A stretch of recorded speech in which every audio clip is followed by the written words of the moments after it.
আসসালামু আলাইকুম, কেমন আছেন সবাই? আমি আলহামদুলিল্লাহ ভালো আছি।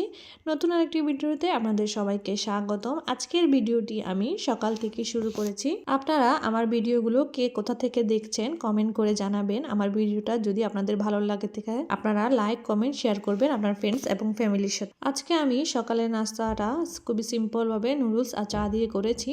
এখন আমি আপনাদেরকে চট্টগ্রামের ঐতিহ্যবাহী বেনি ভাত রান্না করে দেখাবো।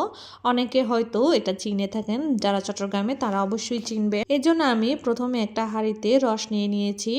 আপনাদের কাছে রস কিবা হচ্ছে যে রসটা ঘন করা রাব থাকে সেটাও নিতে পারেন। আমার কাছে তরল লিকুইড রস ছিল, আমি সেটা নিয়ে গরম করে নিয়েছি। এরপর আমি এখানে যে চালটা দিব সেটা হচ্ছে বিনি চাল। মূলত এটা হচ্ছে একটু স্টিকি, এটা আঠালো খুবই।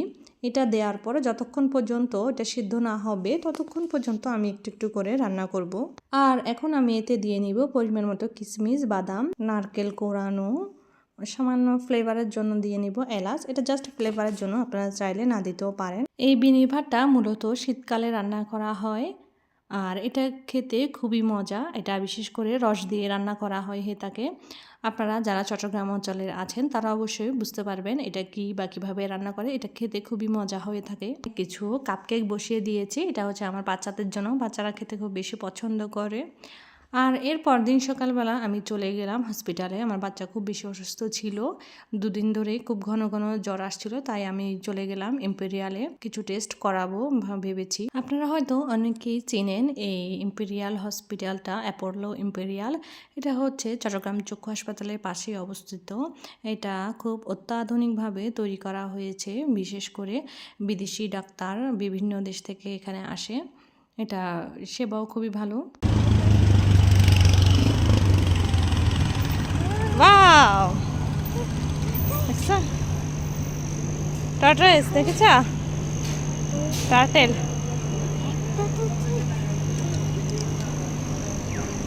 আমাদের সব সময় আমাদের ঘরে ছোট ছোট বাচ্চাদের একটু বেশি খেয়াল রাখতে হয়, কেননা ওরা যে কোনো সময় যে কোনোভাবে খুব দ্রুত অসুস্থ হয়ে পড়ে। তাই ওদের একটু নজরে নজরে রাখাটাই আমাদের দরকার। আর খুব ভয় লেগে যায় ওদের কিছু হয়ে গেলে। আমি সবাইকে বেরিয়েছি।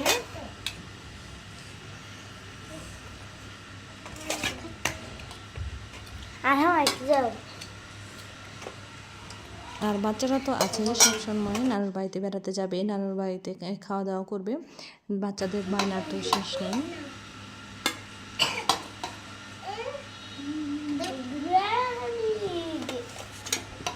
হয়েছে, উঠাও।